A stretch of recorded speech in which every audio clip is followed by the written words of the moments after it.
SRA 211, Session 2.3.2, Targets of Terrorism.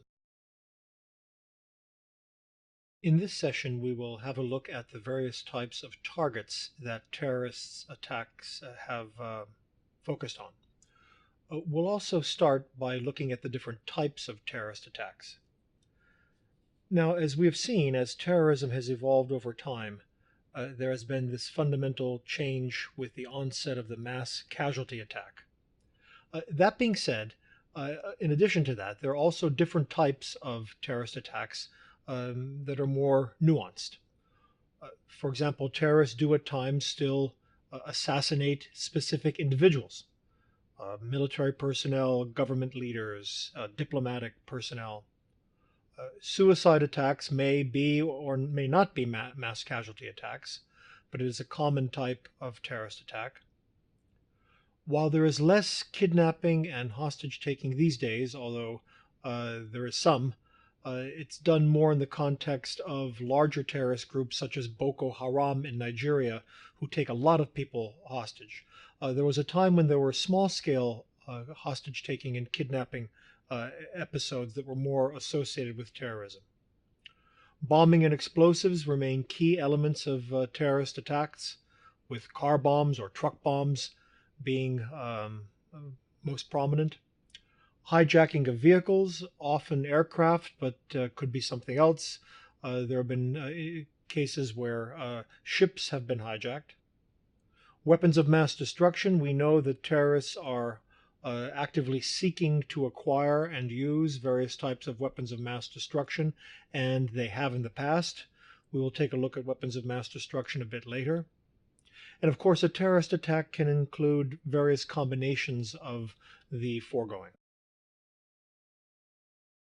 Let us now switch and look at specific types of targets. These are the principal targets of terrorism, or have been traditionally of terrorist attacks. There may, of course, be others. One that would not necessarily involve loss of life, but certainly damage, are attacks on critical infrastructure and key resources or key assets. Attacks on political leaders, targeted assassination attacks, are types of the target that terrorists go after. Military and government facilities, military or diplomatic personnel. United States embassies have been attacked. The Marine Corps barracks in Lebanon was attacked in the 1980s. Population centers, public areas. Lately, if you're following the news, we've been seeing more of this with attacks in public places, attacks in Paris at nightclubs, at a concert in the United Kingdom, various episodes where vehicles have been rammed into pedestrians.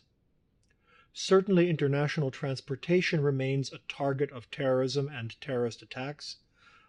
More often than not, it has or had been in the past aircraft, but not exclusively. In 1985, Palestinian terrorists hijacked a cruise ship, the Achille Lauro, and killed one American man in the context of that hijacking. Symbolic, high-profile targets may be possible terrorist attacks. And then finally, enemy civilians, enemy defined as population groups within the target area or target country. As you can see, there might be some overlap among these, but this is a fairly exhaustive list of the types of targets of terrorism that we have encountered. Before we look at these various types in more detail, let's take a look at the targets linked to terrorist objectives. Remember, we are considering that terrorists, regardless of how they appear to us, that they have rational beliefs and act rationally.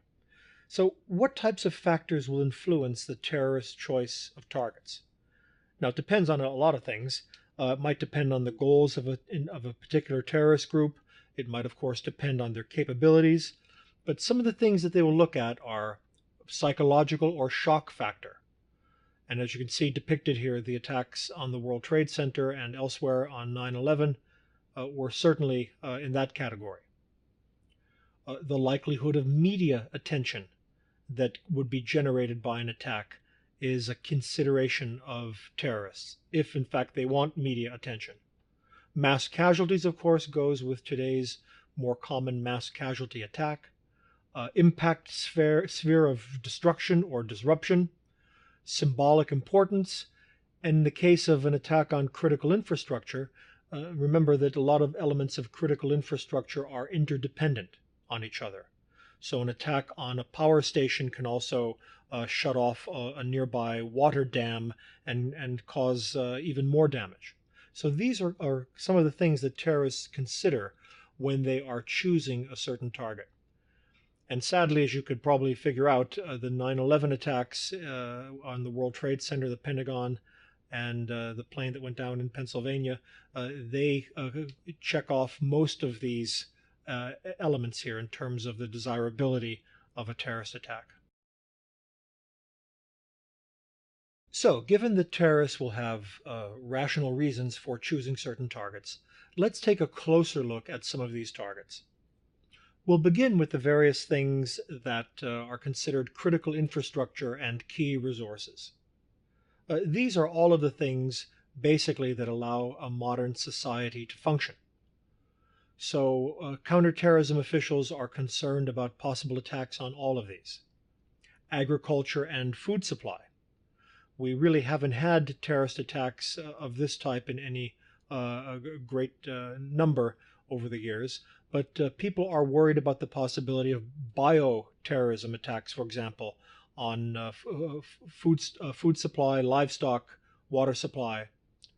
Public health infrastructure, attacks that would possibly combine cyber attacks with conventional attacks against first responders, emergency services, other types of government services.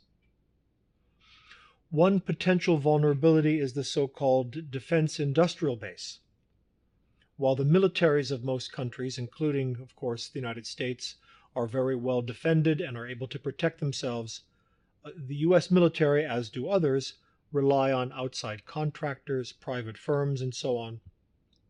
These are potential targets for terrorism, and in some cases they are not as well protected as military installations themselves. Telecommunications, certainly. We've seen that also in the context of certain attempts at hacking through cyber attacks, but also conventional attacks that would try to disrupt communication, cell phone towers, landlines. The cyber infrastructure that keeps much of our world running these days is a potential target. The energy sector, power grids. We have seen attempts by terrorists to disrupt power supply in certain target areas. Transportation network could include things like railroad tracks, rail lines, aircraft certainly, seaports. Banking and financial infrastructure. This, of course, would be most likely to be accomplished by a cyber attack, but it could have serious complications and ramifications if there were a successful attack on the financial services industry.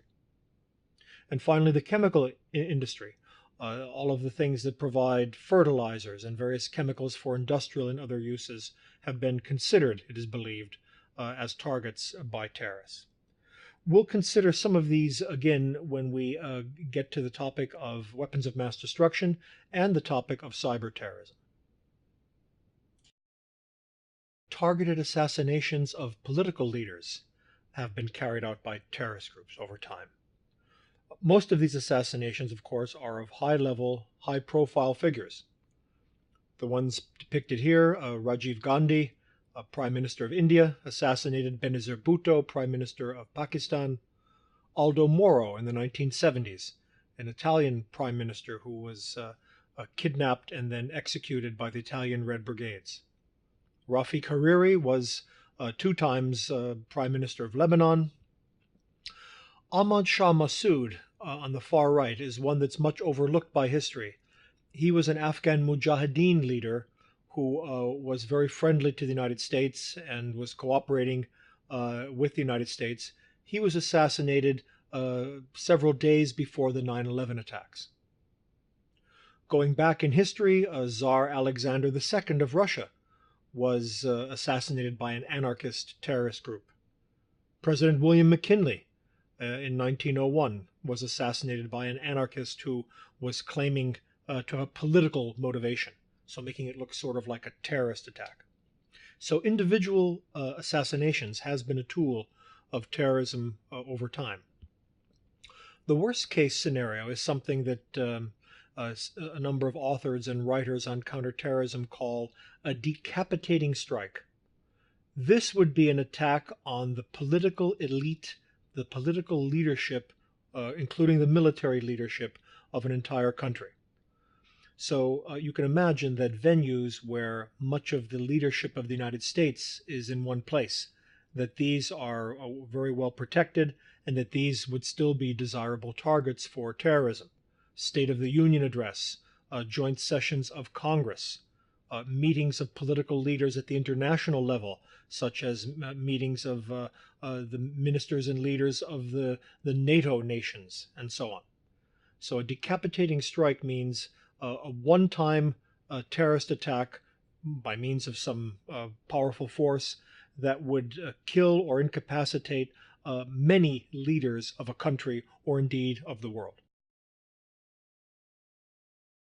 Terrorist organizations have been known to attack military and government facilities, installations, as well as military or diplomatic personnel individually. Examples of facilities having been targeted: military bases, recruiting offices. Already mentioned was the attack in 1983 on the U.S. Marine base in Beirut, killed hundreds of Marines. The attack on the Khobar Towers facility in Saudi Arabia in 1996. United States and other countries' embassies and consulates, which are basically branch offices of embassies, have been attacked. And then occasionally, while these attacks so far were with multiple victims and people being killed and injured, there are sometimes targeted attacks on specific individuals, either military personnel or diplomats. People who have been targeted include military attachés at embassies or foreign service officers of various countries. Centers of population and public areas are also potential targets for terrorism. Certainly a weapon of mass destruction attack against a major urban area would be an absolute nightmare. But even more smaller scale attacks, hostage taking or attacks at major shopping centers, airports, hotels, trains, athletic events. Think of the bombing of the concert in the United Kingdom, the Mumbai attacks on tourist centers and hotels in Mumbai, India. These are also considered perhaps paths of least or less resistance on the part of terrorism, because these things cannot be completely defended to the extent, for example, that military installations could. Various modes of transportation have been targets of terrorism throughout history. Most common are attacks and hijackings against aircraft, but there have also been attacks against the Achille Lauro cruise ship, for example, against shipping. There was an episode in the 1970s where a train was taken hostage, an entire passenger train, by terrorists in the Netherlands. It's believed that terrorists have targeted tankers, ferries, and so on. So various types of transportation can also be targets of terrorism. Counterterrorism officials worldwide, and certainly in the United States, also do a lot to try to protect what are called symbolic, high-profile targets. National monuments, historical buildings, symbols of government. Attacks against these would not necessarily kill a lot of people, but they would have a symbolic importance. The attacks on the Pentagon and the World Trade Center in September 11th, 2001, they accomplished a number of goals, as we've seen, on the part of the terrorists. They were considered very symbolic. They also were considered mass casualty attacks. They did not, however, have the desired effect that the terrorists wanted, which was to cow the United States into inaction. In fact, just the opposite happened. But along with critical infrastructure, counterterrorism officials are focused on symbolic and high-profile national monuments and other similar targets. Finally, as we have seen, especially with the hallmarks of today's terrorism being the absence of rules, that, in other words, that nothing is out of bounds, various types of targets on enemy civilians are contemplated by terrorists. Once again, there's overlap with the other types of targets. The World Trade Center attacks also killed a lot of innocent civilians. But while indiscriminate killing of non-government civilians might not be a top terrorist priority, terrorists will certainly not shy away from this type of target, especially if it offers a path of least resistance. In other words, something that is not as well defended as some of the other more desirable terrorist targets. So while various modes can be used, the targets of terrorism are often, in fact, increasingly so these days, innocent civilians of a country rather than military or government personnel.